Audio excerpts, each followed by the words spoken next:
कृपा सिन्धुभैव च पतितानां पावनेभ्यो वैष्णवेभ्यो श्रीकृष्ण चैतन्य प्रभु नित्यानन्द श्री अद्वैत गदाधर श्रीवासादि श्री गौरभक्तवृन्द हरे कृष्ण कृष्ण कृष्ण हरे हरे हरे राम राम राम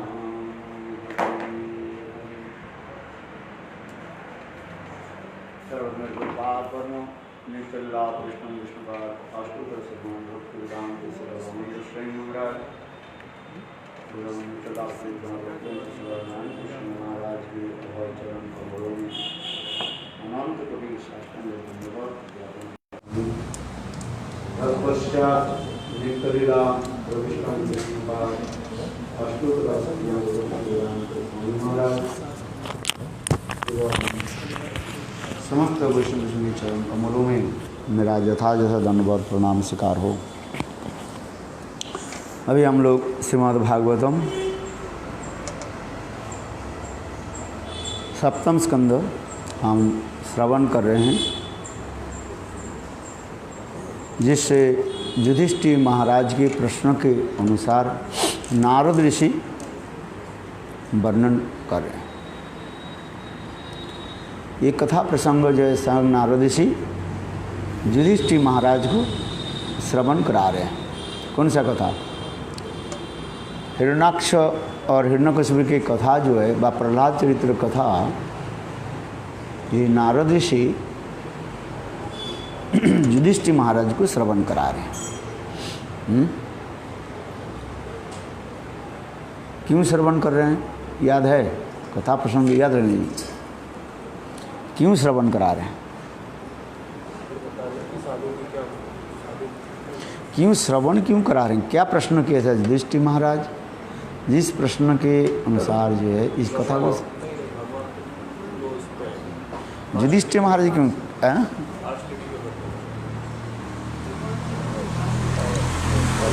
क्या? हाँ बोलो, क्या बोलो? सुनो,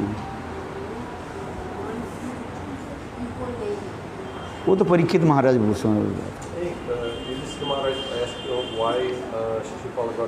हाँ, युधिष्ठिर महाराज जो राजस्व यज्ञ में जो यज्ञ ये हो रहा था, उसमें जो शिशुपाल आकर के जब कृष्ण की निंदा आदि करने लगे और निंदा करने के पश्चात जब 100 निंदा जब उनकी उभार हो गया, तब कृष्ण ने सुदर्शन चक्र के द्वारा उनको काट दिया, गला को काट दिया ना। और जब गला काट दिया तो देखा क्या, उनके जो आत्मा जो है फिर भगवान की चरण कमल में नखचंद्र में जाकर के विलीन हुई। इसको देख करके युधिष्ठिर महाराज ये प्रश्न पूछ रहे हैं, ये निंदा करने वाले व्यक्ति अपराधी जो है, ऐसे व्यक्ति के कैसे मुक्ति कैसे प्राप्त हो गया? तो उस प्रसंग में ये कथा सुना रहे हैं, ये भगवान में कैसे अभिष्ट हो जाए। शिशुपाल अभिष्ट होकर के कृष्ण के 100 जो है गाली दिया है। इसलिए भगवत प्राप्ति के जो 6 प्रकार की विधि बताया गया है। भगवत प्राप्ति के 6 प्रकार की विधि क्या है, नियम क्या है? कामात, देशात, भयात, स्नेहात, संबंधात और भक्तांग भक्ता विभो। कामों के द्वारा, यह काम करने से अपरागित काम ब्रजदेवियों की जो है कृष्ण के प्रति सदा सर्वदा कृष्ण तोषण व कृष्ण संतुष्टि के लिए, इंद्रिय संतुष्टि के लिए जो कार्य आदि है उसे कहा जाता है काम कहा जाता है, जड़ेंद्रिय नहीं। अपराकित तो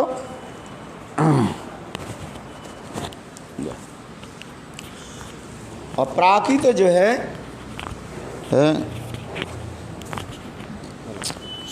आप लगा तो देखो, अपराकित तो भावों के द्वारा कृष्ण के इंद्रियों की जो तोषण माने संतुष्टि है, एक्सक्लूसिवली ब्रिजार फॉर कृष्ण सेंस ग्रेटिफिकेशन, उसी कहा जाता है कृष्ण इंद्रिय तोषण। तोषण माने तुष्टि व प्रीति विधान की तोषण कहा जाता है, इसको काम कहा जाता है। तो गोपियों के कामात देशात देश करने वाले वो कौन था? शिशुपाल। भयात सदा सर्वदा मृत्यु भय से, विष्णु के द्वारा मारे जाने के भय से वो कंस जो है वो सब समय अभिष्ट होकर रहता था। कामा देशात भयात स्नेहात पांडव लोग अभिष्ट होकर रहते थे। कामा देशात भयात स्नेहात, स्नेह होने के नाते उनके प्रति अभिष्ट हो जाता है।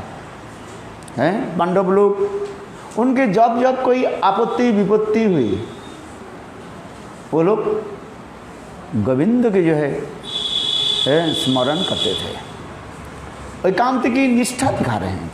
पांडवों की जो है गोविंद के प्रति कैसे एकांत की निष्ठा, और किसी के नहीं, एकमात्र कृष्ण के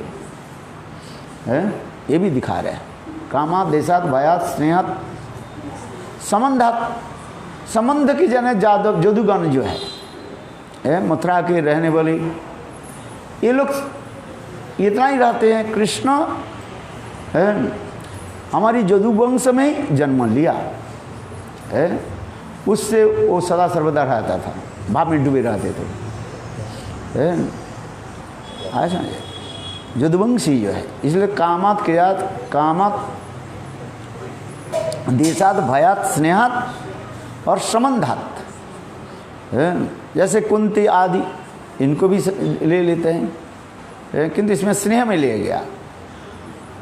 और नारद ऋषि कहने लगे हम कैसे भक्ति में प्राप्त, भगवान की प्राप्ति की भक्ति के द्वारा।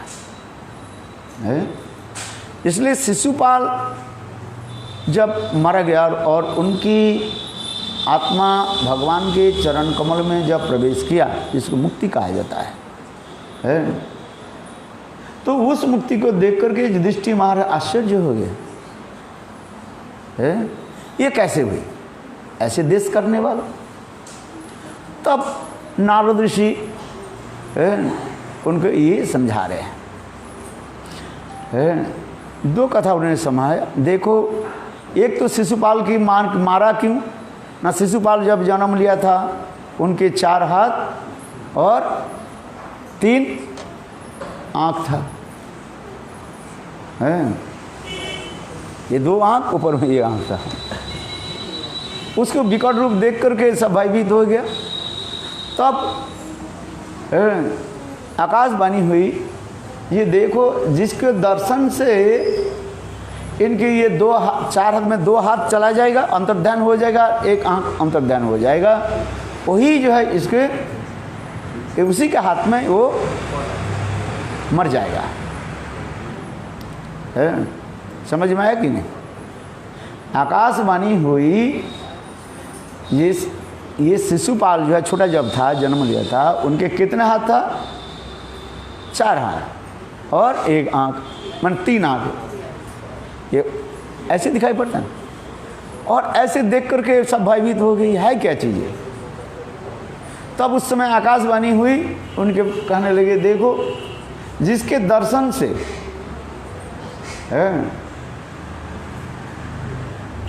इनके 2 हाथ और 1 जो इधर के ऊपर जो 1 आँख जो है अंतर्ध्यान बने चला जाएगा, तो वही जो है उनकी मृत्यु के कारण बा उसके ही वो मरेगा। तब उस शिशुपाल के माँ डर गई, क्या कौन मार सकता है इसको, है? तब उन्होंने किया कि सभी को बुलाया, निमंत्रण किया और सबके गोद में लेकर के बैठाया शिशुपाल को। जब सबके गोद में लेकर के बैठा, जब कृष्ण के गोद में दे दिया, कृष्ण ऐसे देखने के साथ ही साथ उनके 2 हाथ और आंख जो है अंतर्ध्यान हो गया। तो यही तो कृष्ण उनके मारेंगे। तो शिशुपाल के माँ कृष्ण के पास रोने लगे, कृष्ण इसको तुम मत मारो, मेरा बेटा है। तो कृष्ण ने समझा, देखो जन्म लिया और दैववाणी जो हुई, इसे कौन खंडा माने ये कर सकते हैं, रुक सकते हैं। विधि के विधान तो कोई जो होगा, राम रचया जो वही तो होगा, है? प्रभु ने जो विधि के विधान दे दिया, उसके कौन उसके रुक सकते हैं। तथापि कहने लगे, हैं ये नहीं बेटा तो इसके मत मारो, हैं मारो मत। तब इसने कृष्ण ने कहा, ये देखो ये मैं उसके तभी मारूंगा जब ये मुझे 100 गाली देगा, 100 गाली 100 निंदा करेगा, और 100 निंदा तो मैं सहन कर लूँगा, और 101 जब हो जाएगा मैं उनके मारूंगा। एक साथ में एक नहीं, आज 10 गाली दिया काल 10, ऐसे नहीं, एक साथ में कंटिन्यू है, कंटिन्यू इंसेसेंटली क्या करो, इसको गाली दो, 100 गाली एक साथ में। हाँ सास उद्धव बोलते रहो। एक साथ में कोई 100 गाली दे सकते हैं, गुण आप वर्णन कीर्तन कर सकते हैं चंद्र, किंतु गाली आप जो है ब्लास्फेम आप एक साथ में 100 नहीं दे सकते हैं। कितना माने क्या बोले, बैड लैंग्वेज माने स्लैंग लैंग्वेज आपके पास स्टॉक है ज़्यादा से 15-20 होगा, इससे अधिक नहीं हो सकता किसी, है कि। तो इसलिए कहते हैं ठीक है। तो ये शिशु तब ये उस सभा में, युधिष्ठिर महाराज की सभा में, जब जग में प्रथम जो है पूजा किसको होगा, यज्ञस्थली में है गुरु पूजा करते हैं ना,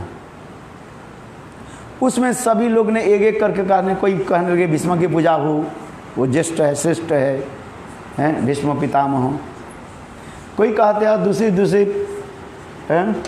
द्रोणाचार्य के हो, अपने अपने सब गाने। उस समय सहदेव उठ करके कहा, इस सभा में किसको होनी चाहिए, कृष्ण के होना चाहिए।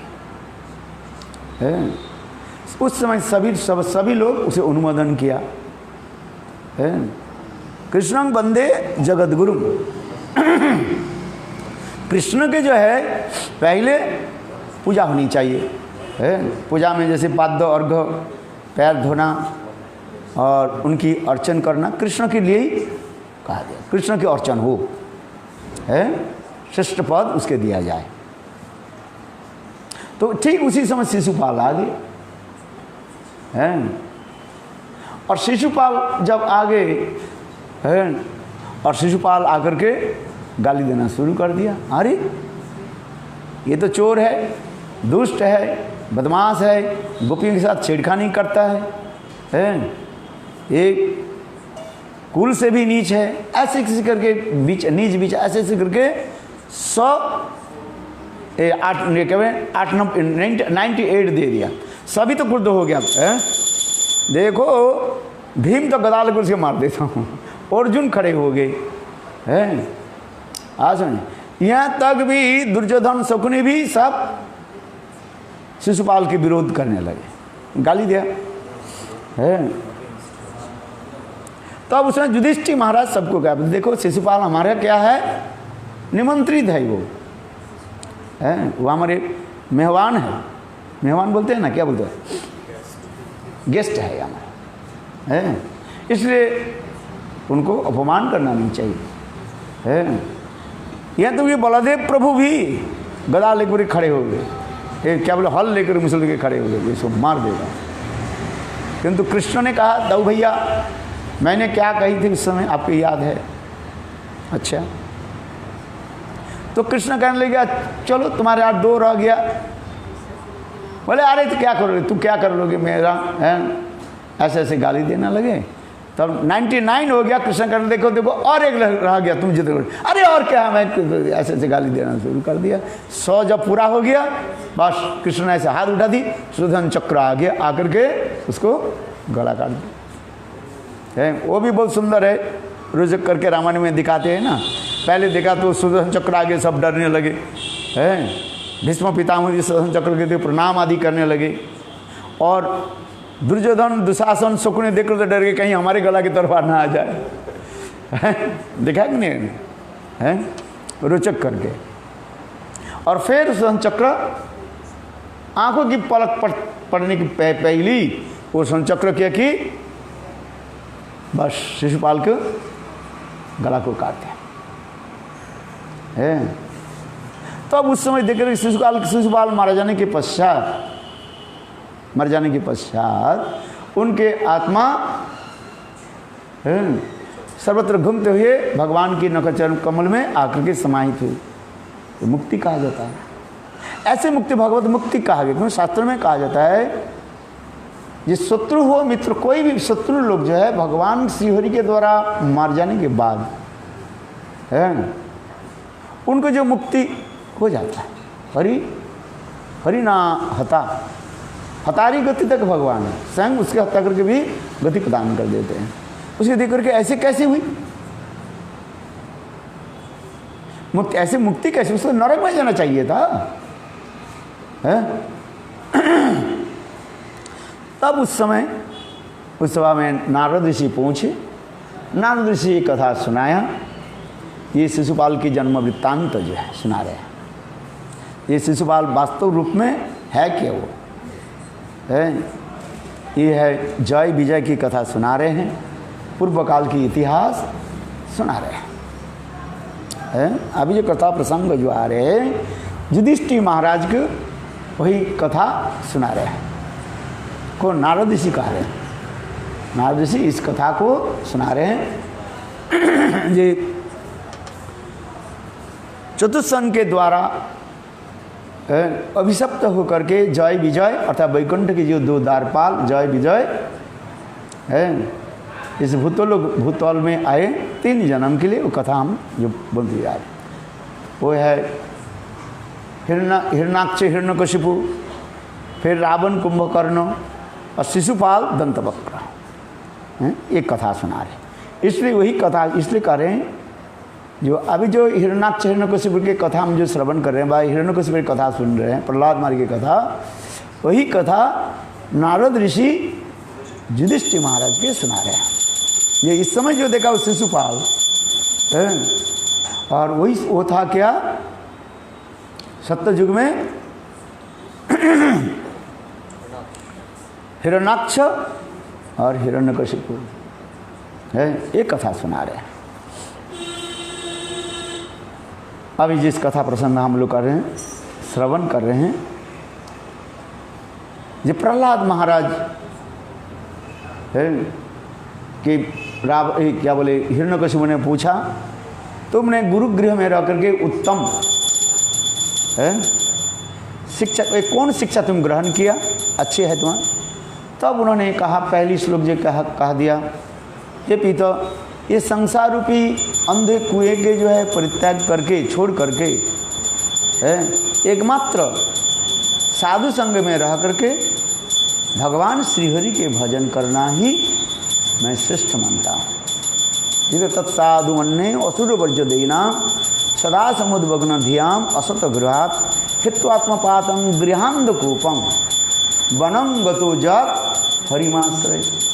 हरि नाम जब आ गया, हिरण्यकशिपु बहुत क्रुद्ध हो गए, गुस्सा आ गया, प्रहलाद महाराज को अपने गोद से लेकर के पटक दिया। बोले मेरे शत्रु के नाम तुम लेते हो हैं?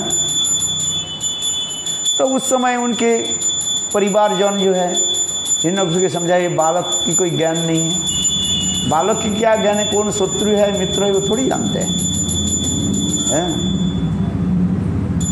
इसलिए उसके और कुछ दिन जो है विद्यालय में जो है उसको भर्ती करा दिया जाए और साम दाम दंड भेद ये 4 नीति के जो है राजनीति के इसको वो अच्छी तरह से अध्ययन करे। तो इसके पश्चात जो है हिरण्यकशिपु पुनः वह स्कूल में भर्ती कर दिया। स्कूल चेंज नहीं किया। कौन सा स्कूल में? स्कूल कौन सा? शुक्राचार्य के स्कूल। और उसमें 2 शिक्षक कौन है? संड और अमर्क, संडा अमर्क है। तो उस स्कूल में रह करके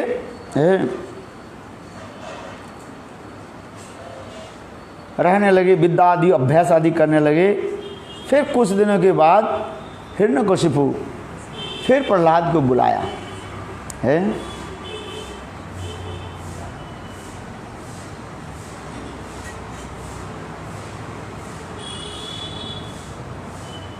और बुला करके अपने गोद में बैठाया। वात्सल्य भाव से प्रहलाद के जो है मस्तक आदि सूखने लगे हैं। सुधा कैसे सुगंधा, ये वात्सल्य भाव के लक्षण कहा जाता है। और माता पिता के ये होता है अच्छा, ये पशु में भी देखा जाए, बंदर भी देखा जाता है।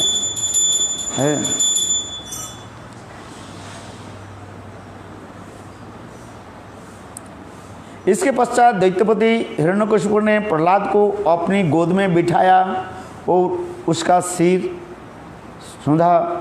उनकी आंखों से अश्रुबारी गिरकर प्रहलाद को अभिषेक करने लगा। अत्यंत प्रसन्न होकर उसने प्रहलाद जी से पूछा। कौन पूछा? हिरण्यकशिपु। क्या पूछ रहे हैं? प्रहलाद श्लोक नंबर 22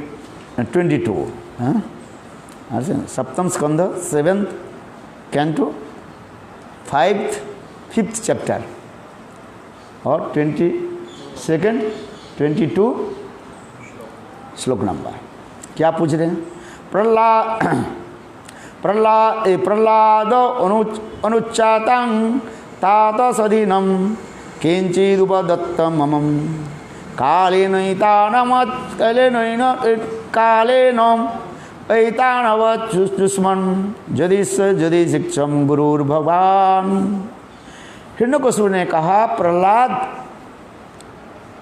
प्रियता तो हे मेरे बेटा, तुम आयुष्मान हो। मैंने आयुष्मान समझे तुम्हारे आयुष्मान किसको कहा जाता है? आयुष्मान भव माने चिरंजीवन, तुम्हारे आयु बढ़े, चिरंजीवी भव, आयु बढ़े, इसको कहा जाता है आयुष्मान है। आहा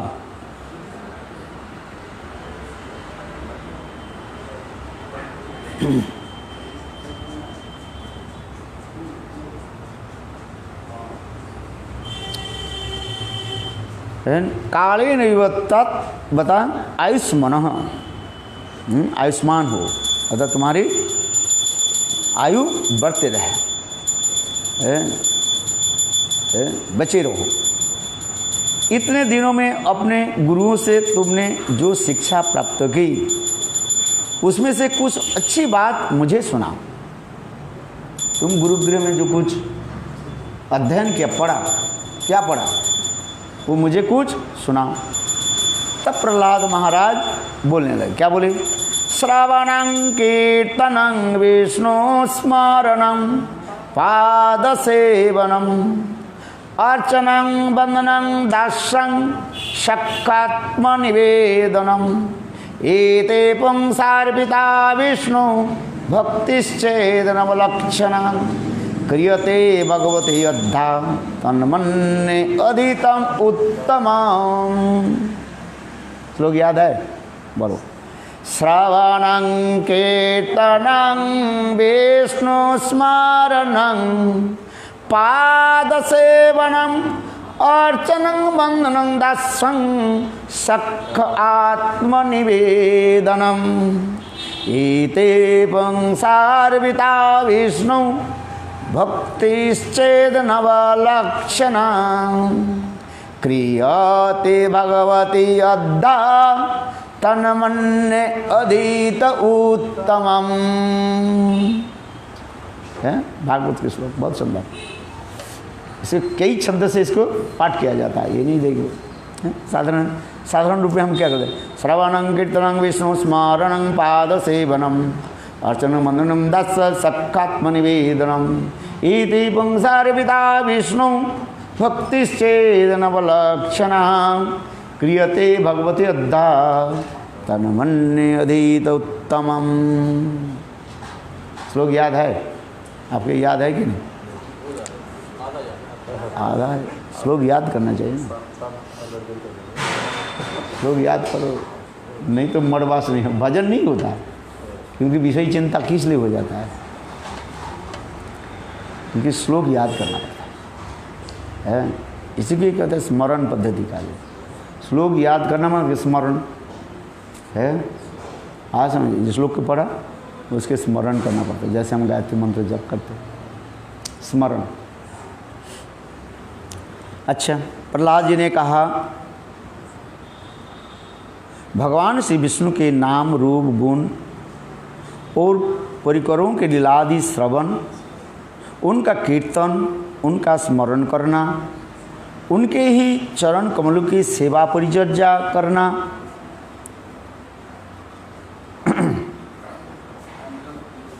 षोडशोपचार के द्वारा उनका अर्चन करना है। 16 टाइप्स ऑफ अर्चन कहा गया। षोडशोपचार, पंचोपचार होता है, द्वादश प्रचार होता है, दशम प्रचार होता है, 10 प्रकार की होती है, 12 प्रकार की होती है।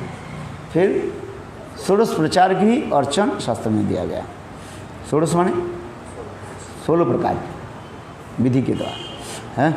चरण कमल की परिचर्या, इसलिए षोडश प्रचार के द्वारा अर्चन करना, उनका दास बन जाना है, उनके साथ सख्य भाव स्थापित करना और उनके चरण में अपना समस्त समर्पण कर देना, ये भक्ति के 9 विधियां है। जो मनुष्य भगवान श्री विष्णु के स्मरण करके, समर्पण करके अपने इस 9 विधा भक्ति का साक्षात अनुष्ठान करता है, मेरे विचार से उनसे ही उत्तम शिक्षा प्राप्ति की है। यहाँ पर एक विचार जो विषय सुना, यहाँ पर क्या करें, ये 9 प्रकार के भक्ति तो हमको बताया, श्रवण कीर्तन स्मरण पादसेवन अर्चन बंधन दास सबको आत्मनिवेदनम, ये है 9 विधा भक्ति। कोई हरिकथा श्रवण कर रहे हैं, भक्ति का अंग हो जाता है। कोई कीर्तन कर रहे हैं, कृष्ण देव भवन्तं वंदे मन मानस मधुकर मर्पाय जपयत कंकज मकरंदे, कृष्ण देव भवन्तं वंदे। ये क्या हो गया? कीर्तन हो गया। कीर्तन का राधे जय जय माधव दयिते है, कीर्तन हो गया ना। श्रवण जो सुन रहे हैं तथा कीर्तन जो है ओष्ठ स्पंदनम मात्रम इति कीर्तनम है। होठों की होठ जो स्तंभित, माने क्या बोले, कंपित होना। If your lips just flapping है, दिस इज कॉल्ड ऑल्सो कीर्तन है। ऐसा कीर्तन कहते हैं ओष्ठ स्पंदनम मात्रम कीर्तनम है। यदि ओष्ठ होठ यदि स्पंदन नहीं हो, अप डाउन नहीं हो, तो कीर्तन नहीं माना जाता है। अनेक प्रकार के कीर्तन की विधि है, तो इसलिए कहता है ओष्ठ स्पंदन होनी चाहिए। जैसे हम कीर्तन करते हैं कृष्ण देव भगवंतं वंदे, हमारे होठ क्या होता है, अप डाउन हो रहा है कि नहीं, स्पंदन होता है फ्लिपिंग, इसको कहते हैं कीर्तन है। कानों के द्वारा श्रवण हो रहा है, जो सुन रहे हैं, मुखों के द्वारा उष्ट स्पंदन हो रहा है, इसलिए कहा जाता है कीर्तन। स्मरण मन के द्वारा चिंतन करते हैं, स्मरण हो रहा है। और श्रवण कीर्तन स्मरण पाद सेवनम, है उनकी चरण कमल की सेवा परिचर्या आदि करना, है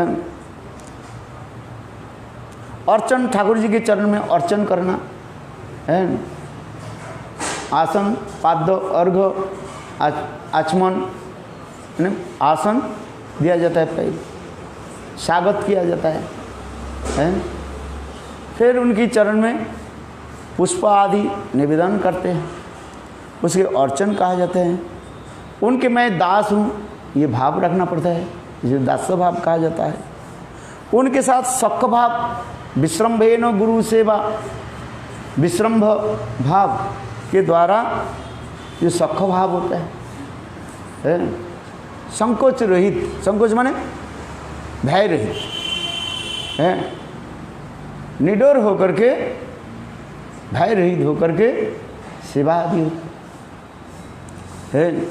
अपने हृदय की बात खोल देना, है ये मेरा क्या हुआ, है हृदय की बात छुपाना नहीं चाहिए। जैसे अर्जुन नहीं छुपाया, युद्ध क्षेत्र में उपस्थित होकर के कहना, हे केशव, है मेरा हाथ और पैर जो है ये हो रहा है, कांप रहा है,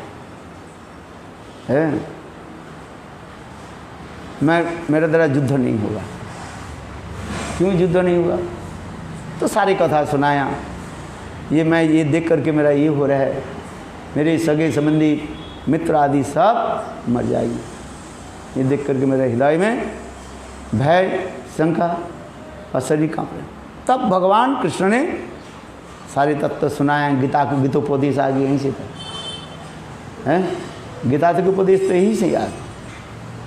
इसलिए उसी प्रकार सख्य भाव के द्वारा क्या होता है, सारे हृदय के कथा को जो है उघाड़ देना समझते हो, व्यक्त कर देना। You have to express your heart, है हृदय के जो है खोल दो, कोई हृदय में छुपाना नहीं चाहिए, है। हाँ सुनो, गुरुदेव कहते थे जैसे आपके कोई प्राइवेट पोर्शन में कुछ फुंसी होगा, फोड़ा फुंसी हो गया, डॉक्टर के पास जाना पड़ेगा कि नहीं है? डॉक्टर ने ये मेरा प्राइवेट पोर्शन है, I don't want to show to you, how doctor will be treatment to, है।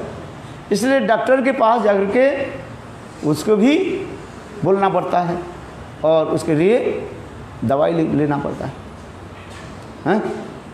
ठीक उसी प्रकार सख्य भाव के द्वारा अपने सारे हृदय को जो है खोल करके बोलना है। हाँ सख्य भाव में कोई गोपन नहीं रखते। इसलिए अर्जुन अपने भाव को तो करें, जी मेरा मन है दुखित हो रहा है, क्यों दुखित हो रहा है? तब कहा दिया इसे। तब भगवान अर्जुन ने उनके सुनाया गीता की कथा जो है, देह क्या है, आत्मा क्या है, किसकी मृत्यु होता है, किसके नहीं मृत्यु होता है, कौन मरता है कौन नहीं मरता है, हैं? तुम जिसको कह रहे हैं मैं इसको मार डालूंगा, किंतु तुम क्या मारोगे उसको? वो तो पहले ही मर चुके हैं। ये तो ऊपर में केवल औपचारिक मात्र है। और शरीर जो है, शरीर मरता है, आत्मा तो नहीं मरते, न जाते न मरियते। शरीर जन्म लेता है और उसकी मृत्यु है, जिसके जन्म है उसकी मृत्यु है। आत्मा के जन्म नहीं है और आत्मा की मृत्यु नहीं है। कथा सुना है कि नहीं? गीता में तो यही तो बता रहे हैं, नित्य वस्तु कौन है? आत्मा। आत्मा की मृत्यु नहीं है, केवल एक शरीर छोड़ करके दूसरे शरीर में हम चले जाते हैं। जैसे तीर्थ यात्री जो है, पिलग्रिमेज, एक स्थान को छोड़ करके दूसरे स्थान में चले जाते हैं, दर्शन करने के लिए जाते हैं ना। 2-4 दिन एक स्थान पर रहे, दर्शन हो गया, फिर वो स्थान को छोड़ करके दूसरी जगह में जाकर के क्या डालते हैं? पड़ाव डालते। पड़ाव बोलते हैं ना, हैं? क्या बोलते हैं? पड़ाव डालते हैं। इसलिए गोवर्धन परिक्रमा करते हुए देखा ना, हैं? ये अंतिम पड़ाव है। राधा कुंड के पास उधर आगे लिखा रहता ना, है पड़ाव डाल। यहाँ पर इसके बाद तुम्हारे समाप्त हो परिक्रमा। हम लोग नंदगांव जाते हैं, बरसाना जाते हैं, एक एक स्थान पर 2 दिन 3 दिन रुकते हैं, गोवर्धन जाते हैं, काम्बवन जाते हैं, रुकते हैं।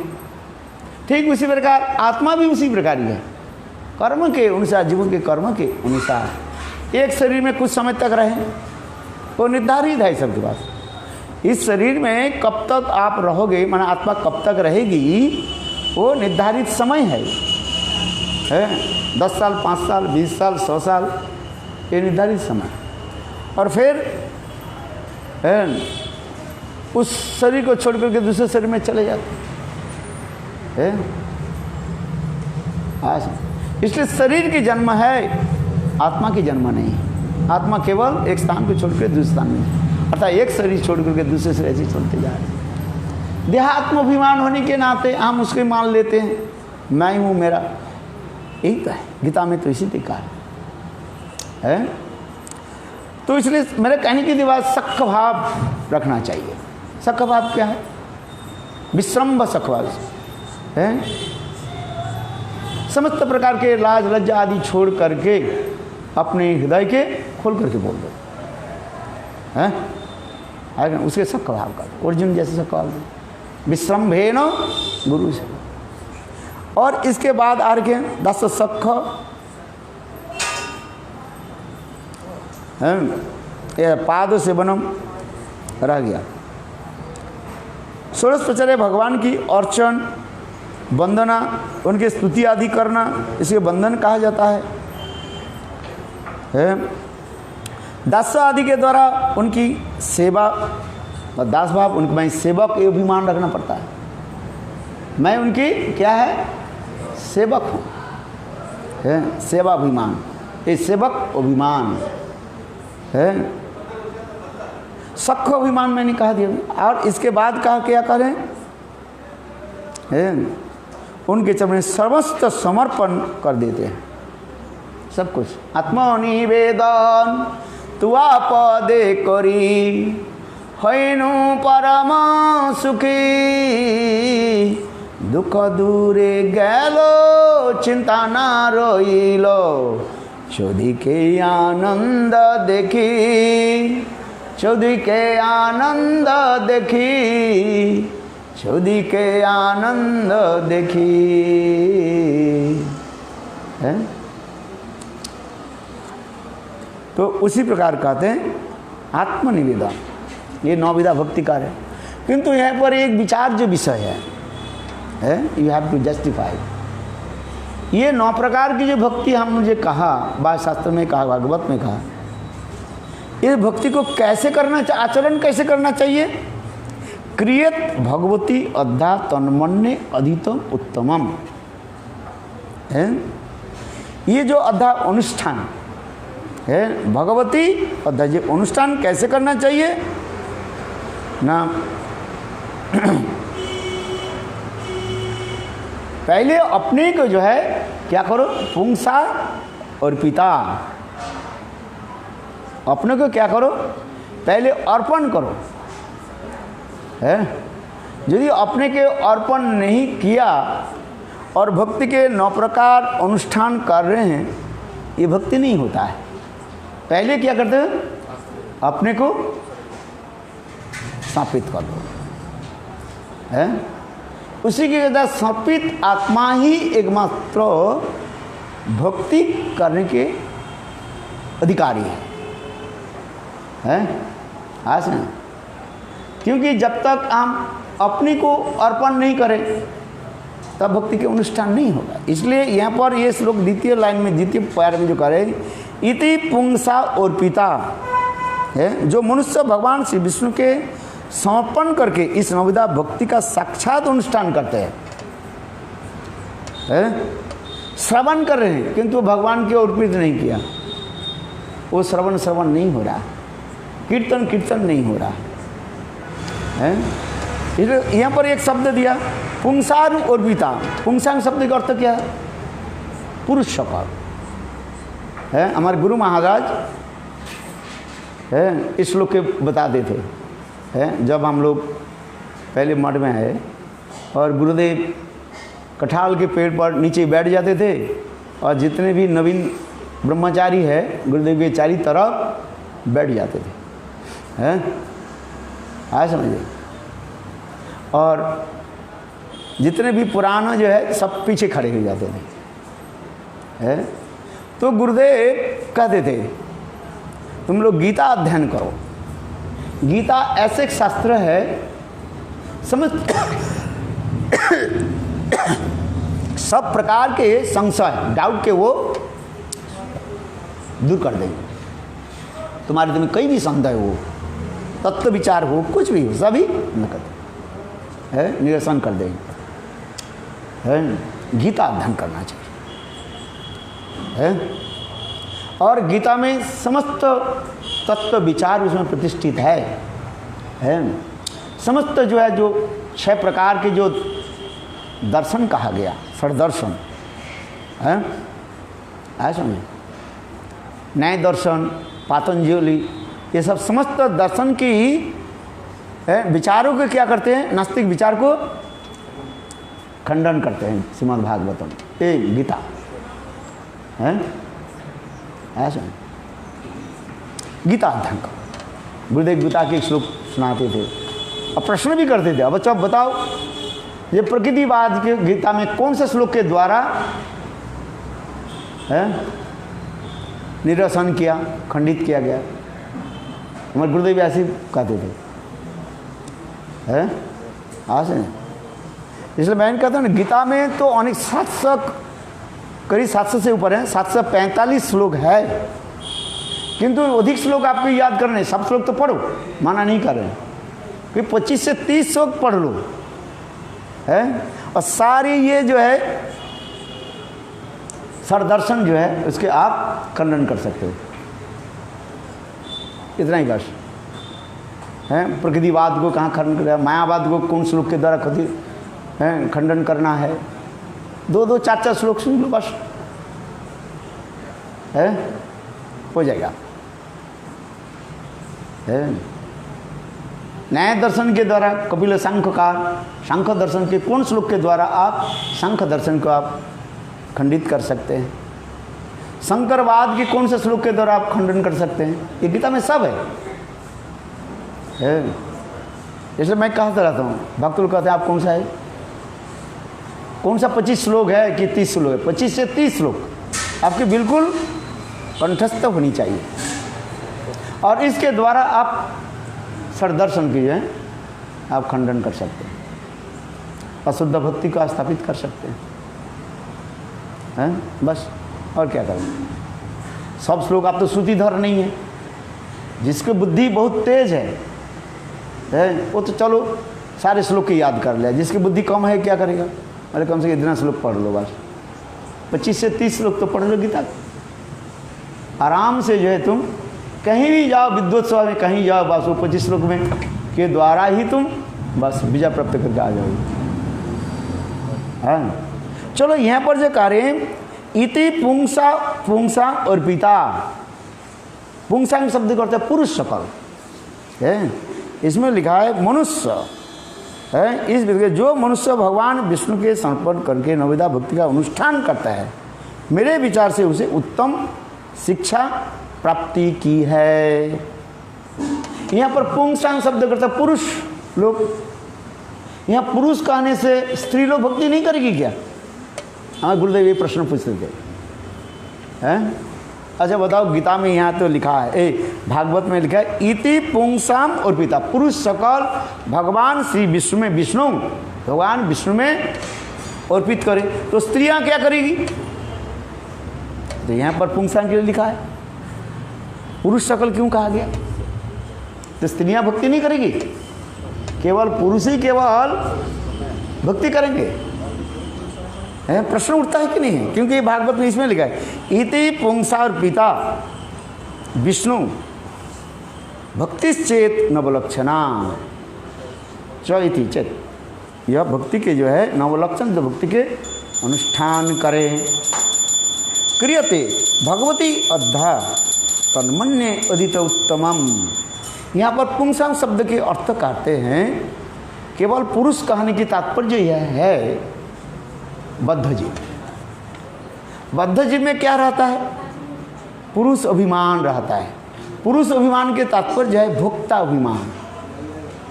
ऐसे मैं करने वाला हूँ, वो स्त्री हो और पुरुष हो, लिंग विचार से वो स्त्री हो पुरुष हो, किंतु वास्तव विचार में वो क्या? भोक्ता अभिमान।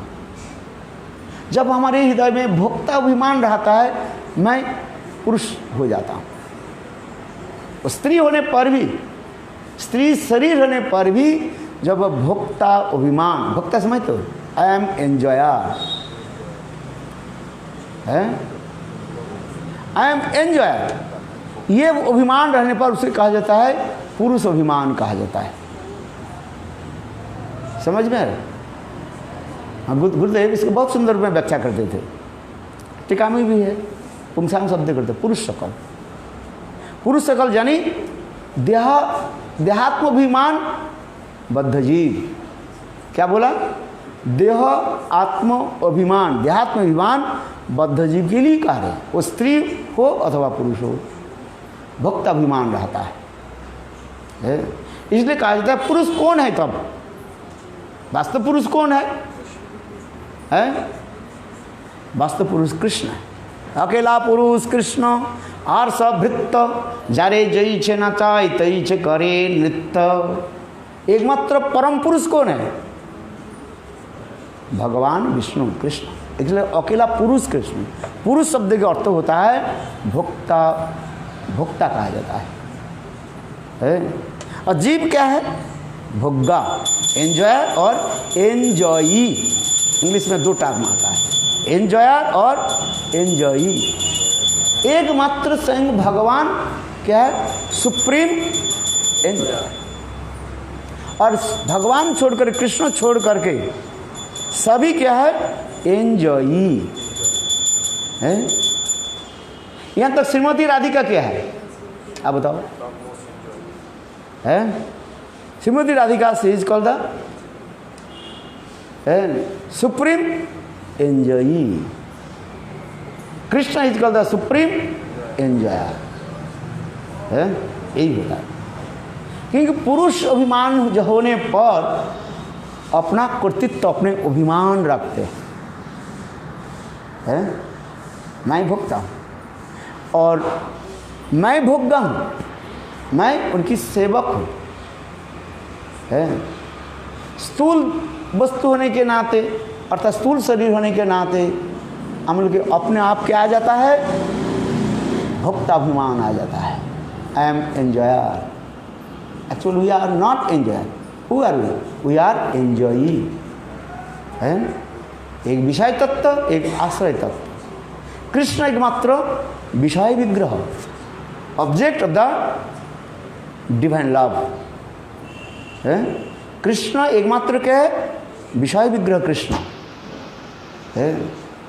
और कृष्ण के छोड़ करके सभी क्या है? आश्रय विग्रह, शेल्टर और डिवाइन लव है। शेल्टर और डिवाइन लव, आश्रय विग्रह। इसलिए कहता है आश्रय विग्रह के अनुगत्य में विषय विग्रह की सेवा ही हमारे परम धर्म है। आश्रय विग्रह कौन है? श्रीमती राधिका है। श्रीमती राधिका के अनुगत्य में विषय विग्रह स्वरूप गोविंद की सेवा ही हमारी परम धर्म है। यही तो कहा दिया। राधा जी का अनुगत्य बिना कृष्ण सेवा नहीं होता है। राधिका दसी यदि है अभिमान, शीघ्र मिले तबे गोकुलोकान। राधा जी की मैं दासी हूँ और राधा जी के अनुगत्य में हम गोविंद की जब सेवा करने की इच्छा करते हैं तो अति सहज में कृष्ण का हम प्राप्त कर लेते हैं, विषय विग्रह कृष्ण। इसलिए कहते हैं राधिका दसी यदि है अभिमान, शीघ्र ही मिले तब गोकुलोकान। है यही विचार दे रहे हैं। इसलिए यहाँ पर याद रखना, ये पुंसा और पिता कहने से क्या बताया? क्या बताया? भोक्ता अभिमान, देहात्म अभिमान युक्त बद्ध जीव कह रहे हैं। वो स्त्री हो अथवा पुरुष हो। उस शरीर के द्वारा वो स्त्री हो अथवा पुरुष हो, जब तक हमारी यह भावना रहता है, क्या भावना रहता है? देहात्माभिमान, भक्त अभिमान रहता है, तो वो पुरुष बन जाता है। यही होता है। ये कहता है इति पुंसा और पिता विष्णु। बद्धजीव के पहले क्या करना है? भगवान के चरण में, विष्णु के चरण में अपने को अर्पित करो, है। भक्तिश्चेद नवलक्षणा, इसी प्रकार नवविधा भक्ति के आप अनुशीलन करें। क्रियत भगवती अद्धा तन्मन्यदितोत्तमम, आसन है। इसलिए अपने को अर्पित करो, अर्पित करके भगवान के अर्पित करके है कथा श्रवण भक्ति की जजन करो, है। श्रवण करना है, ठाकुर जी का अर्चन करना है। अर्चन करने के समय भूत शुद्धि आदि कहा गया है ना। अहं ब्रह्मास्मि मंत्र के द्वारा ही भूत शुद्धि हो रहा है। वेदांत तो दर्शन में उसी ने बताया था। अहं ब्रह्मास्मि के साथ क्या हो गया? महाप्रभु के जो प्रचारित शिक्षा के 33 नंबर श्लोक जो है, क्या कहा गया? त्रिनादपि सुनीच, है। अहं ब्रह्मास्मि वेदांत सूत्र में जो कहा, भाई शंकराचार्य के द्वारा जो है वाक्य कहा जाए, अहं ब्रह्म, मैं ब्रह्म हूँ, है। और इसके द्वारा महाप्रभु के जो त्रिनादपि सुनीच है, इसके साथ सामंजस्य करा रहे हैं। मैं ब्रह्म नहीं हूँ, अहं ब्रह्मास्मि, मैं ब्रह्म नहीं हूँ। मैं क्या है? ब्रह्म के हूँ, ब्रह्म जाति हूँ, है।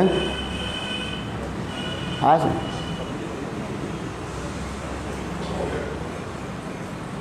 क्योंकि देव भाव नहीं आने पर देवता के अर्चन नहीं होते। न देवम देवम अर्चित, देवता भाव के द्वारा ही देवता की अर्चन होते हैं। ठीक उसी प्रकार अहं ब्रह्मास्मि तात्पर्य क्या है? मैं ब्रह्म जाति हूँ, है। एक बृहद ब्रह्म और एक क्षुद्र ब्रह्म होता है। अनुचैतन्य, बृहद चैतन्य और अनुचैतन्य, है। अग्नि और अग्नि के चिंगारी, अग्नि से अभिन्न, है। सूर्य के किरण, है। रेज ऑफ द सन और सन, सूर्य के किरण कहाँ से निकले? सूर्य से ही तो है।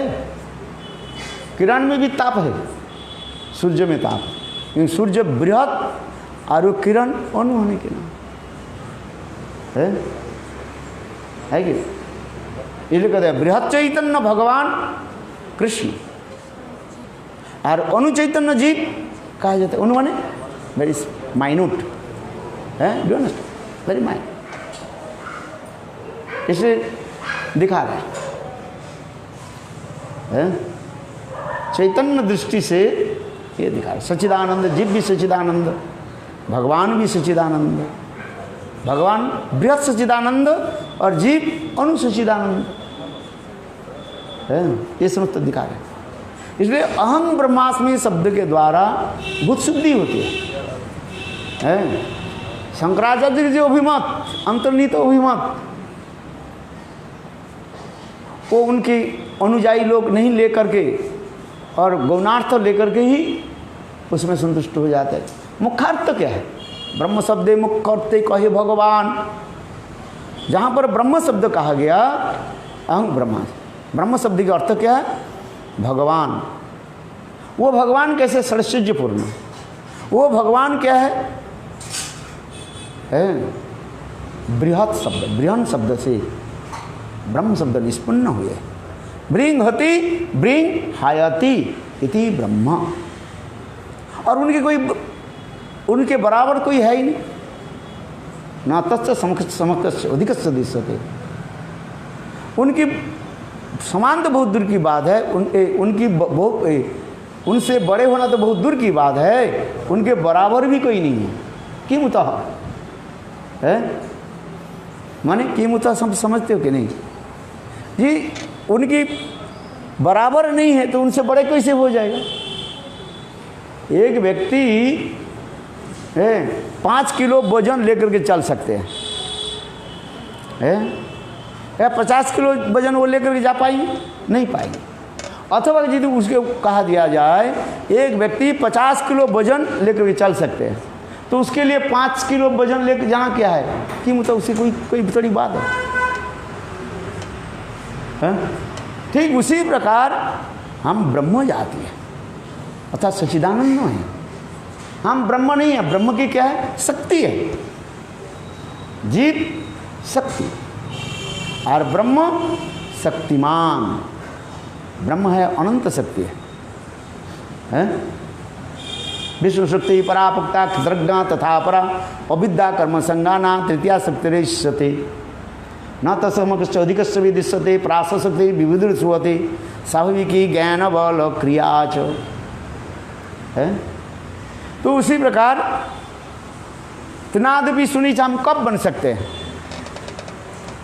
हैं? जब हम भगवान को याद कर देते हैं और अर्पित कर देते हैं।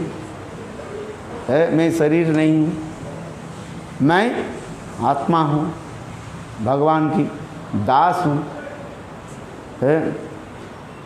होने पर वो त्रिनादपि सुनीच हो जाता है। ये समझते एक दिन व्याख्या किया था शंकराचार्य के जो 4 जो महावाक्य हैं अद्वैतवादी लेकर के अपने संप्रदाय की पुष्टि करना चाहते हैं कि मैं ब्रह्म हूँ, किंतु श्रीमान महाप्रभु गौर सुंदर इसके इतने सुंदर प्रांजल भाषाओं के द्वारा वर्णन के स्थापित किया है। शंकर मत को भी सम्मान देते हुए और कैसे भक्तिपूर्वक व्याख्या की है। चलो आगे की कथा हम श्रवण करते हैं। इति पुंसार पिता विष्णु। पहले लाइन तो पढ़ लेते हैं, नवविधा भक्ति सभी जानते हैं, किंतु दूसरी लाइन कोई बोलता नहीं है। और दूसरी लाइन में क्या लिखा है ये तो बड़ो परविधि बलवान। पहली श्लोक तो पढ़ लिया है, कौन सा श्लोक? अर्चन श्रवण 10 नवविधा भक्ति। हम भक्ति कर रहे हैं, क्या भक्ति कर रहे हैं? बोले हरिकथा श्रवण कर रहे हैं, हरिकथा कीर्तन कर रहे हैं, ये भक्ति कर रहे हैं। कहते हैं वह नहीं तुम्हारी भक्ति हो रही, किंतु तुम बताओ भक्ति कर रहे हो कि नहीं कर रहे हो? लोगों के कनिष्ठ अधिकार के उत्साह देने के लिए कहा हाँ तुम्हारे बहुत भक्ति हो रही है। क्या भक्ति हो रही है? भाई तुम कथा सुन रहे हो ना, इससे बड़ी बात क्या है भाई? कनिष्ठ अधिकारी व्यक्ति के उत्साह देना पड़ता है, नहीं तो कहते तू कुछ नहीं करते बेकार है। हमारे त्रिविक्रम महाराज डायरेक्ट बोल देते हैं भक्ति करता है, एक भी नहीं भक्ति करता है इसके है। और गृहस्थ के लिए उनके पास जो गृहस्थ जाएगा उसके तो इतना पिटाई करेगा मानो काट कूट करके वो हंसते हंसते और रोते रोते उनके पास से आ जाए, बोले यार कभी नहीं आऊँगा। हंसते हंसते रोते रोते उसके कमरे से निकल करते वार को भी नहीं आऊँगा। हाँ ऐसे शब्द बोलते थे डायरेक्ट है। किंतु गुरुदेव कहते हाँ तुम्हारी भक्ति है बेटी, बहुत अच्छा है, श्रवण कर रहे हो, कीर्तन कर रहे हो, भक्ति हो। और तुम्हारे घर में कितने ठाकुर जी सुंदर है, सेवा करती हो, भक्ति नहीं हो रही? कथा श्रवण कर भक्ति है। और त्रिविक्रम देख क्या भक्ति है तुम्हें? भक्ति थोड़ी हो रहा है, कहाँ भक्ति है बताओ? पहली चरण में तो भक्ति कहा दिया नवविधा भक्ति, और दूसरी चरण तो बोलो परविधि बलवान। दूसरी चरण में क्या हो रहा है? इति पुंसार पिता। अर्पण किया कि नहीं अपने को, माने भगवान की चरण अपने के समर्पित किया कि नहीं? यदि समर्पित नहीं किया तो भक्ति नहीं है। कहाँ कहीं कहीं साधारण रूप में भक्ति भास दिखाया जाता है। क्या होता है? भक्ति की आभास मात्र होता है, भक्ति नहीं है। भक्ति नहीं, भक्ति के सामान्य आभास मात्र कहा जाता है।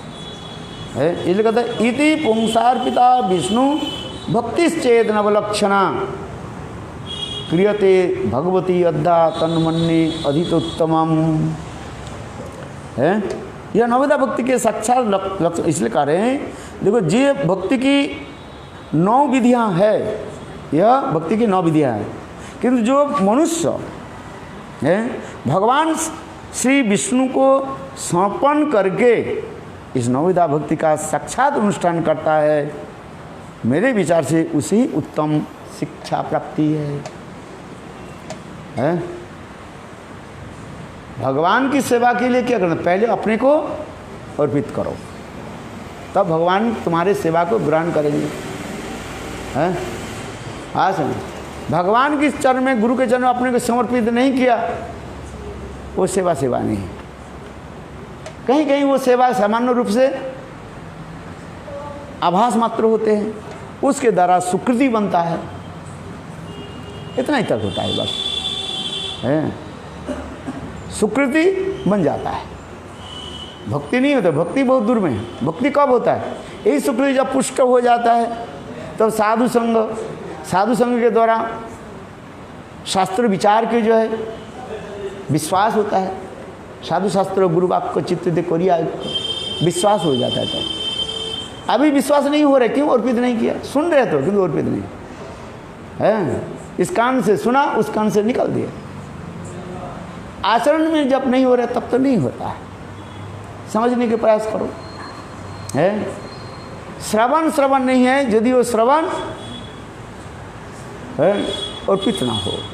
इसलिए गीता में भगवान भी कहा गया, आरव सिद्धा भक्ति के बारे में भी कहा दिया, जत कुरुषि जत जोशी जदासी जत तपसी कुंत्य तत्पुरुष मद अर्पणम।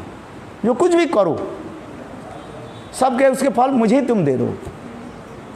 है ऐसे नहीं, रसोई बनाना है तो रसोई बना करके भगवान कहते हैं मुझे अर्पित कर दो, मैं ग्रहण कर ले, इसके बाद तुम ग्रहण करो, मेरा प्रसाद ग्रहण करो। जत करोसी जत जोशी जदासी जत जत तपसी कुंत्य तत्पुरुषम अर्पणम। सब कुछ करके मुझे ही अर्पण कर दो बस। इसलिए तुम्हारे कोई टेंशन नहीं रहेगा। और जो मुझे अर्पित नहीं करके अपना कुछ करते हैं उसके अंगत उसके फल उसकी भुगतना पड़ता है। इसलिए यज्ञ जाग जैसे हम लोग करते हैं, अंत में क्या कहते हैं? ईदं सर्वं कर्मं विष्णु समर्पयेत्। कल हमने परसों दिन यज्ञ किया, उसमें जो कुछ भी किया अंत में क्या करते हैं? समर्पयेत् है, क्षमा प्रार्थना कर लेते हैं।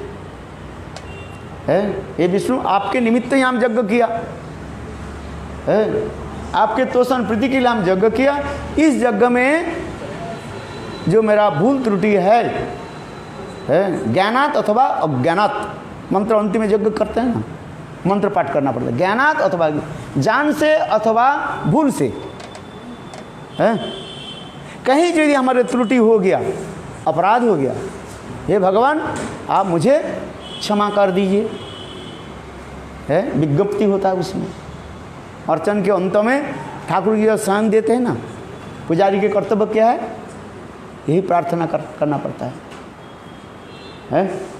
हे प्रभु आज प्रातः काल से लेकर के अभी रात्रि तक जो मैंने आपको सेवा की, इस सेवा में हमारे जो ज्ञान अथवा अज्ञान में, नोइंगली और अननोइंगली है, जो मैंने अपराध किया, बच मेरा भूल त्रुटि हो गया, आप मुझे क्षमा कर दो, तो भगवान प्रसन्न हो जाते हैं।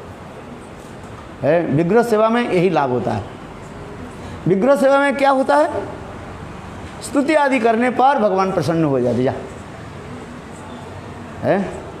जिसे गीता में भगवान भी कह रहे हैं, जत करोसी जत जोशी जदासी जत जत तपसी कुंत्य तत्पुरुषम अर्पणम। जो कुछ करो मुझे अर्पण कर दो, है तो तुम्हारे कोई पाप नहीं रहेगा, कोई भय नहीं रहे। क्योंकि कोई कार्य करने के लिए जाए, भक्ति अनुष्ठान करें, है उसमें तो कहीं कोई भूल त्रुटि तो रहता ही है, आगे पीछे भी हो जाता है। और रागानुगा भक्ति में तो और भी कहते हैं, ये कहीं भी क्रम माने सीक्वेंस यदि आगे पीछे हो जाए उसमें भी दोष नहीं लगता। गीता में भी कहा गया, यहाँ विक्रमणास्तु उस्ति प्रत्यवान विद्यते स्वल्पम भी अस धर्म से त्रायते महतो भयात। हमें गुरुदेव कहते हैं, बोलो रागानुगा भक्ति के गीता में कहाँ पर रागानुगा भक्ति है? लोग कहते हैं गीता में तो कुछ है ही नहीं, भक्ति है ही नहीं। लोग कहते हैं गीता में भक्ति है तो वैदिक भक्ति है, रागानुगा भक्ति कहाँ है? अरे इस श्लोक में तो जब है क्या श्लोक बताया? नेहा विक्रमो नाशोस्ति प्रत्यवान विद्यते। भक्ति के जो अंग भगवान कर रहे हैं अर्जुन के, है अर्जुन मुझे सेवा करने की जो कहीं भी क्रम माने सीक्वेंस आगे पीछे हो जाए हैं, इससे दोष नहीं लगता। ये कहते हैं यहाँ भी क्रमनाशोस्ति प्रत्यवान विद्य, प्रत्यवाय माने उसके दोष नहीं लगता है। प्रत्यय माने दोष, प्रत्यवाय न विद्यते, यहाँ भी क्रमनाशोस्ति प्रत्यवान विद्यते।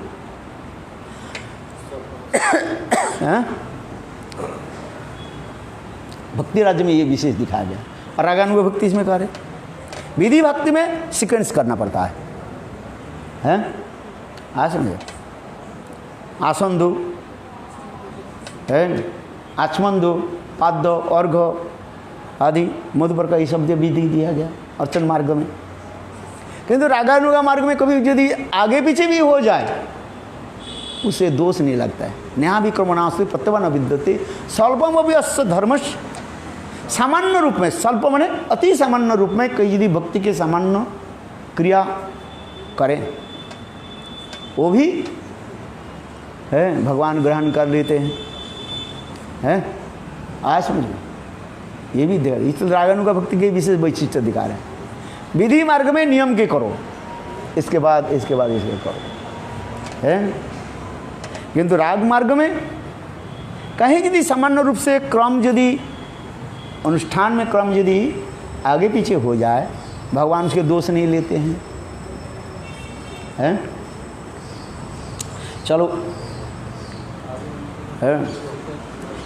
इति पुंसार्पिता विष्णु भक्तिश्चेद नवलक्षणा क्रियते भगवती अद्धा तन्मन्ये अधितोत्तमम्।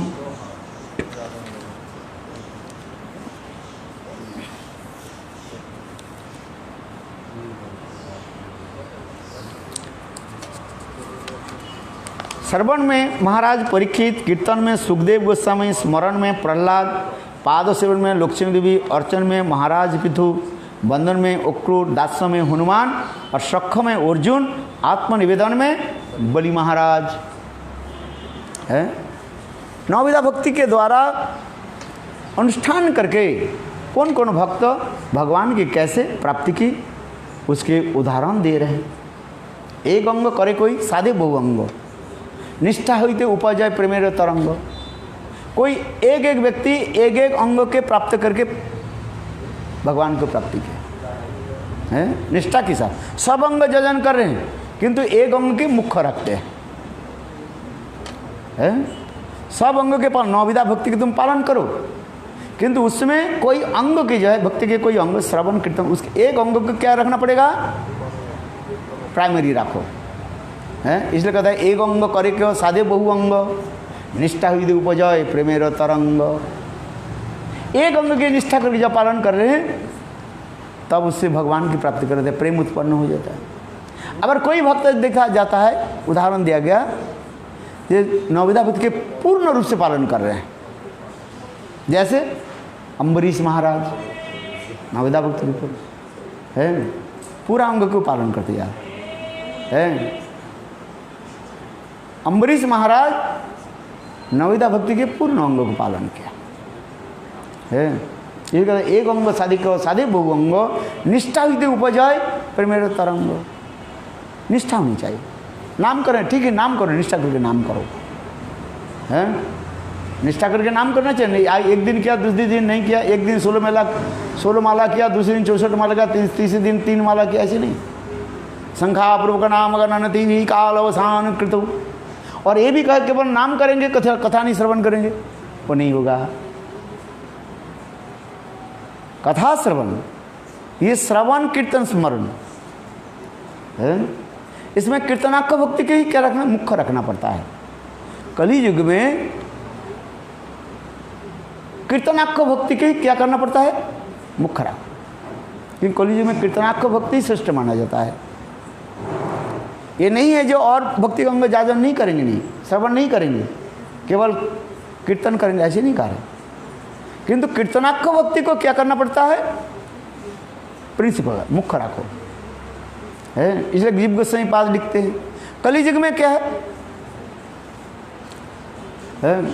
कली युग में कीर्तन, नाम संकीर्तन, कीर्तन की प्राधान्य। जदो प्रांति तत्व कलु हरि केशव संकीर्तनम, नाम संकीर्तन को रखना पड़ता है।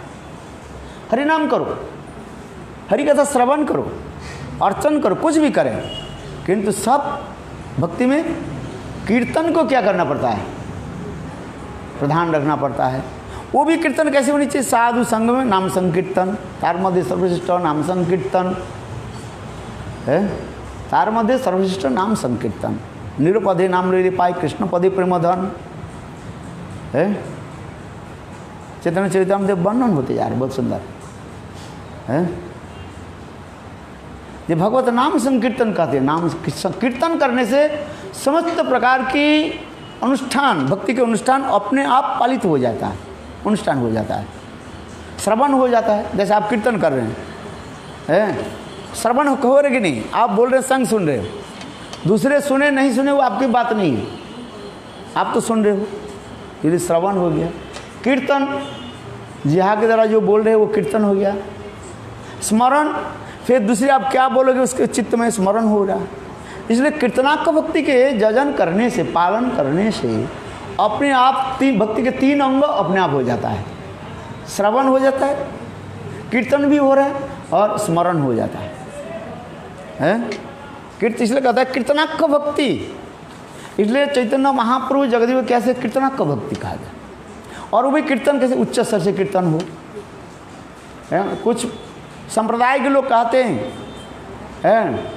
हम स्मरण करेंगे, कीर्तन नहीं करेंगे। कुछ लोग इसलिए लिखते हैं, कागज में लिखते हैं सीताराम सीताराम सीताराम सीताराम लिखते रहते हैं, बोले इसमें स्मरण होता है। लिखने से स्मरण होता है ना, है चिंतन होता है, तब वो लिखते हैं। किंतु हमारे जीव गोस्वामी पाद गोस्वामी वर्ग क्या कहते हैं? नहीं, लिखने के हम मना नहीं करें, करो तुम्हारी जो इच्छा, किंतु नाम जप करो जोर से। हरे कृष्ण कृष्ण कृष्ण हरे हरे, हरे राम राम राम हरे हरे। कीर्तनात्मक भक्ति है, श्रेष्ठ माना जाता है। अच्छा, समय हो गया ना। अच्छा, आरती की व्यवस्था करो। निसमयत सुब्रत सूतवचो हिरण्यकोशे पुस्तदा गुरुपुत्रात् मुखावे चेत रूषा प्रस्फुटित धार। बालक प्रहलाद के मुख से उन बातों के सुनकर क्रोध से हिरण्यकशिपु के होंठ फड़कने लगे और उसने तत्काल गुरुपुत्र के बुलाया और इस प्रकार कहा। जब प्रहलाद महाराज फिर पुनः क्या करें? इति पुंसार पिता विष्णु, विष्णु नाम आ गया ना, है भगवत चित्ता तन्मनित, बस भगवत विष्णु की पूजा करो, है ये सुनते ही विष्णु को अर्पण करो, ये नाम सुनते ही हिरण्यकशिपुर बास आग बगुला हो गए, इतने क्रोधित हो गई, बिकम वेरी एंग्री है। हिरण्यकशिपु के होठ फड़कने लगे और उसने तत्काल गुरुपुत्र के बुलाया, है 2 जैसे संडमर को बुला, है और क्या पूछा? ब्रह्मबंधो किम एतत्ते विपक्ष सयात असता असारं ग्राहीनो बालो मामना दृश्य दुर्मते। हे आधा ब्राह्मण, है हिरण्यकशिपु कह रहे हैं किसको? संडामर्क को कह रहे हैं, हे अधम ब्राह्मण, इसलिए ब्रह्मबंधु है, अधम ब्राह्मण, पतित ब्राह्मण है, ब्राह्मण गुरु जिसको कहा जाता है। हे ब्रह्मबंधु किम एतत्ते विपक्ष स्वयतासनम, अरे दुर्मते, मेरी अवज्ञा करके तुम भी मेरे शत्रु पक्ष का आश्रय लेकर बालक प्रहलाद को विष्णु भजन की असार शिक्षा दे रहे हो, हैं? ये कहते यार, हैं? अरे विष्णु भक्ति की क्यों शिक्षा दे रहे हो, ये बताओ, हैं? ब्रह्मबंधु किसको कहा जाता है? जो पतित ब्राह्मण, अर्थात जो ब्राह्मण ब्राह्मण कार्य आदि नहीं करते हैं, अपकर्म आदि करते हैं, उसके कहा जाता है पतित ब्राह्मण कहा जाता है। पतित माने डिग्रेडेड, है, फॉलन ब्राह्मण कहा जाता है। जो ब्राह्मण माने ब्राह्मण धर्म पालन नहीं करते हैं। 6 प्रकार के ब्राह्मण धर्म है: जजन, जायजन, अध्ययन, उद्यापन, दान, प्रतिग्रह। यज्ञ करना नहीं जानते ब्राह्मण क्या करें? इसलिए उपवीत ग्रहण करने के पश्चात सभीयों के क्या करना चाहिए? यज्ञ आदि के बारे में सब ज्ञान होना चाहिए, कैसे करना है। इसलिए स्त्रियों की अच्छा है, बोले समय क्यों बर्बाद करें हम, इसलिए यज्ञ की जरूरत नहीं है, इसलिए स्त्रियों के यज्ञोपवीत नहीं दिया जाता है। अरे भगवान के लिए रसोई बनाएंगे ना, यज्ञ करेंगे, ब्राह्मण लोग साहसवाद करने लगे। यज्ञ के बाद भोजन चाहिए कि नहीं चाहिए? लोग कहते हैं ना, हम लोग स्त्रियों के यज्ञोपवीत नहीं दिया और हमारे पतिदेव को यज्ञोपवीत दे दिया है। ब्रह्मसूत्र देने से ब्राह्मण होता है, और ये पत्नी ब्राह्मणी कैसे बन गई? इसलिए यज्ञोपवीत नहीं हुआ। बहुत लोग बहुत प्रश्न करते रहते हैं। ब्राह्मण के पत्नी क्या कहा जाता है? ब्राह्मणी कहा जाता है। ये ब्राह्मणी कैसे बन गई, आप बताओ? है, जन्म से ही तो यज्ञ सूत्र नहीं लिया, विवाह हो अथवा अविवाहित हो। है, जो अविवाहिता कोई है, जैसे जिसको कहा जाता है ब्रह्मचारिणी, है, क्या उनके ब्राह्मणी माना जाएगा कि नहीं जाएगी? ये बात बता दो पहले। विवाह करने बाद उसके ब्राह्मणी कह रहे हो, है? यहाँ पर ये प्रश्न हो जाता है कि नहीं जाता है? एक लड़की जो है ब्राह्मण घर में जन्म लिया, उसके ब्राह्मणी नहीं कह रहे हैं। जो ब्राह्मण के साथ जब विवाह हो जाते हैं, उसके ब्राह्मणी कहना शुरू कर दिया है। और उसके क्या था? ब्राह्मण कन्या कहा जाता है उसके। यदि विवाह नहीं हो, अविवाहिता हो, उसके क्या कहा जाता है? ब्राह्मण पुत्री कहा जाता है, ब्राह्मण पुत्र कहा जाता है। क्योंकि जब यज्ञोपवीत धारण कर लेते हैं तो अब उसके क्या कहा जाता है? ब्राह्मण कहा जाता है। तो ब्राह्मण के पत्नी ब्राह्मणी हो जाता है, वो ब्राह्मणी कैसे बन गई? उसके यज्ञोपवीत है ही।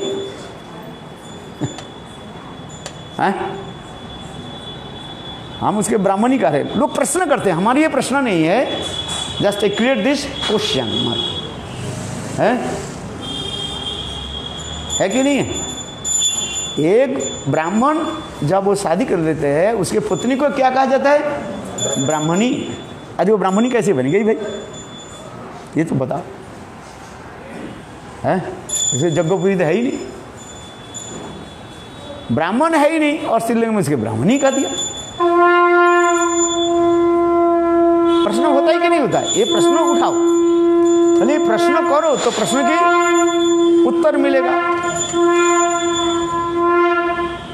इसलिए हमारे गुरुदेव कहते थे कि देखो, प्रश्नकर्ता जो है, प्रश्न करना भी एक साधारण नहीं है। जो प्रश्न के उत्तर जानते हैं वो प्रश्न कर सकते हैं। स्कूल में टीचर क्या करते हैं? प्रश्न पत्र कौन बनाते हैं? स्टूडेंट्स और टीचर। अब बताओ पहले, टीचर बनाते हैं, और टीचर उसके उत्तर जानते कि नहीं जानते? जानते हैं। भले ही स्टूडेंट्स जाने और ना जाने, किंतु टीचर उस प्रश्न के उत्तर जानते हैं, इसलिए वो प्रश्न पत्र देते हैं। प्रश्नकर्ता लिखा रहता है। उत्तर देता है कि स्टूडेंट्स देंगे, किंतु प्रश्नकर्ता कौन है? टीचर है। इसलिए हमारे गुरुदेव कहते हैं, हमारे गुरुदेव ये सब विचार सुनाते थे। ये प्रश्न करने के पहले आपको विचार, आपके उत्तर आपको ज्ञात होना चाहिए। You have to know the answer of your question. जो प्रश्न जानते हैं, प्रश्न के उत्तर जानते हैं, वो प्रश्न कर रहे हैं। क्या सनातन गोस्वामी जानते नहीं थे कि मैं लवंग मंजरी हूँ? तो सनातन गोस्वामी तो वही जानते हुए कह रहे हैं, लोग शिक्षा दे रहे हैं कि आमी क्या नमरी जारी तापत्र है। पारमार्थिक राज्य में ये विचार, भौतिक विचार की दूसरी है।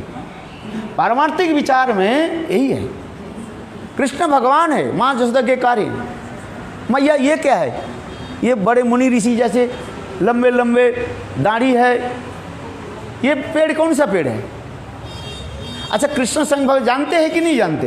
पूछ रहे हैं। माँ जसोदा कहेंगे ये किसको कहता है? बड़ वृक्ष कहा जाते हैं, बड़ वृक्ष को झुरी आ जाता है, डांट जाए। फिर सृष्टिकर्ता तो वही है, सर्वज्ञ है वो, सारे प्रश्न के उत्तर वही जानते। चलो हम जिस प्रश्न कर रहे हैं, प्रश्न उठाओ, उत्तर के प्रश्न करके फिर अपने उत्तर ढूंढो, फिर प्रश्न करो। क्यों उसमें बुखार से लोग स्टूपिड नॉनसेंस पढ़ाई नहीं है, फेसबुक में लिख दो, जो इच्छा अपने मन में लिख देते हैं। मैं कभी कभी प्रश्न कर देता हूँ, छोड़ देता हूँ, देखते हो क्या क्या बोलते हैं। कोई क्या क्या बोलते हैं, शास्त्र युक्ति से बोलो, ऐसे स्टूपिड नॉनसेंस लिख दो, उसमें क्या आता है? मैं जानता हूँ बहुत जो है स्टूपिड नॉनसेंस लोग अपने कहते हैं ये स्टूपिड नॉनसेंस प्रश्न है। मैं तो स्टूपिड नॉनसेंस अपना ही है, इसलिए कह रहा हूँ। शास्त्र युक्ति दिखाओ,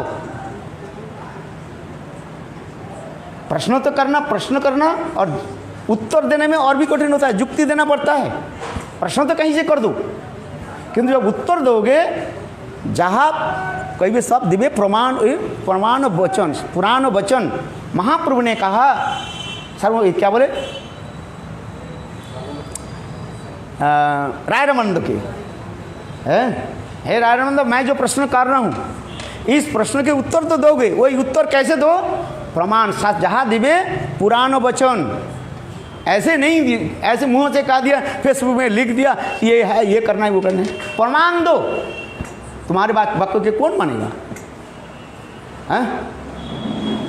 शास्त्र प्रमाण देना पड़ता है।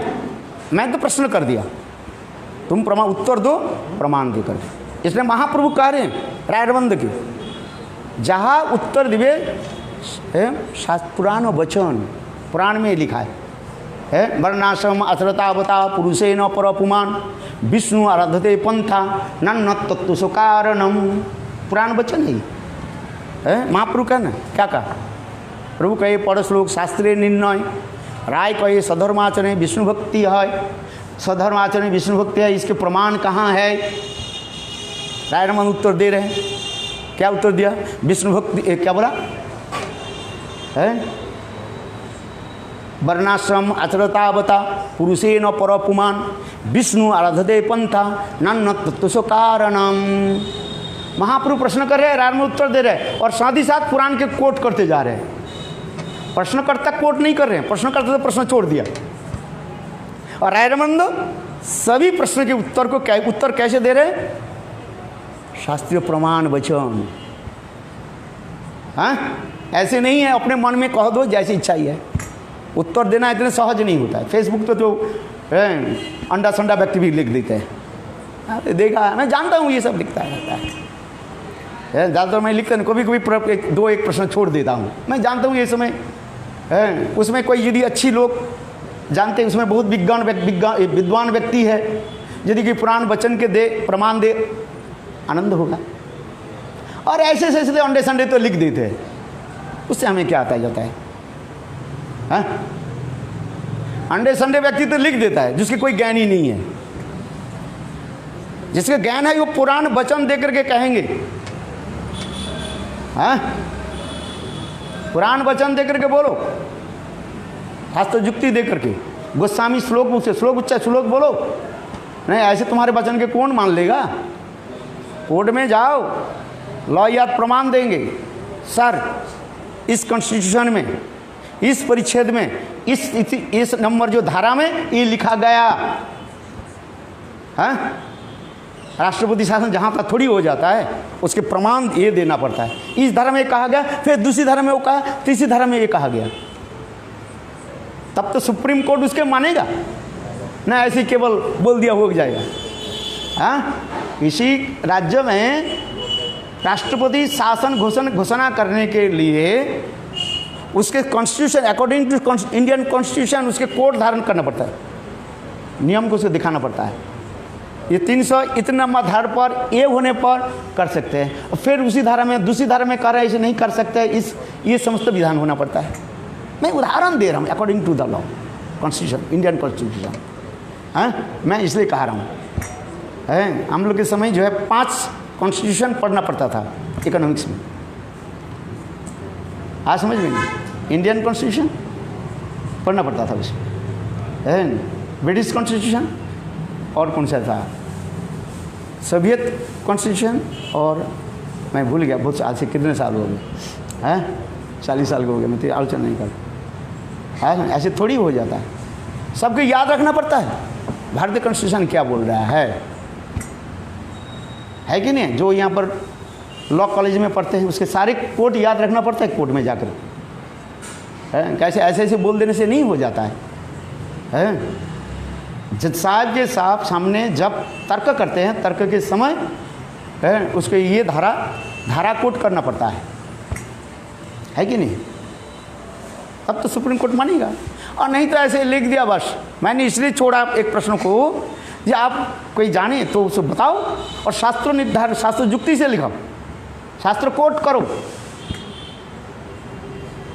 है यस और नो, ये दोनों युक्ति दिखाना पड़े, है।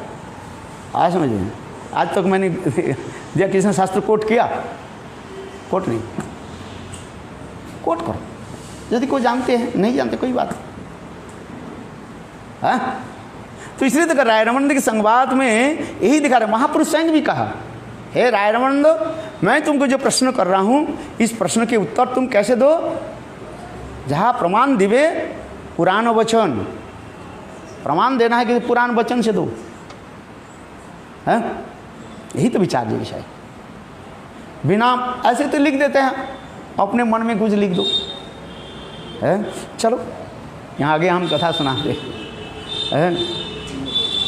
इसे जो मैंने प्रश्न ये छोड़ दिया भाई, जैसे जो आप लोग बोलो, है वो ब्राह्मणी कैसे बन गई,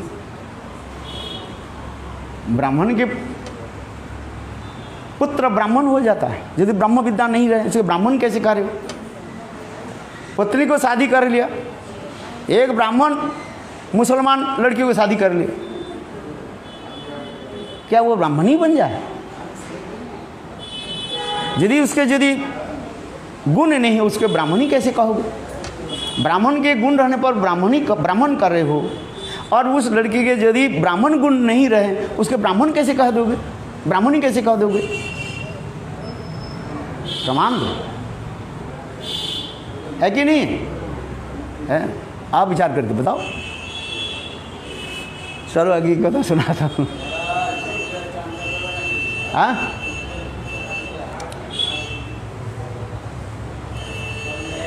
हाँ अभी आरती करो, चलो।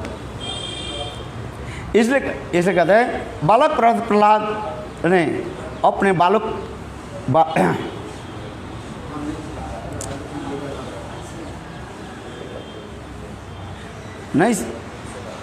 नहीं संपते सुतवचो हिरण्यकौशिपुस्तथा गुरुपुत्र मुखाचेतं रुषं प्रस्फुरित उदारं।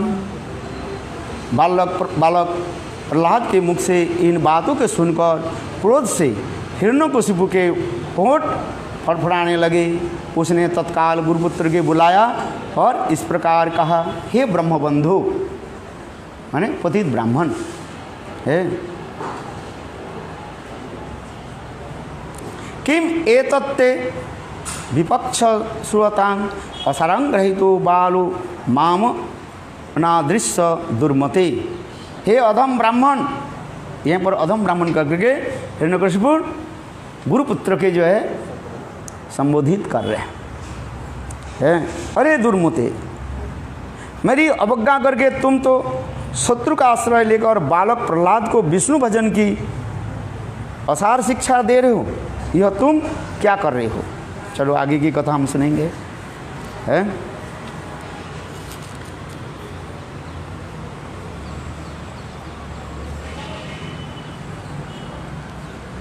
पंचाल कृपा सिंधु वैवच पतितानां पावनेभ्यो वैष्णवेभ्यो नमो।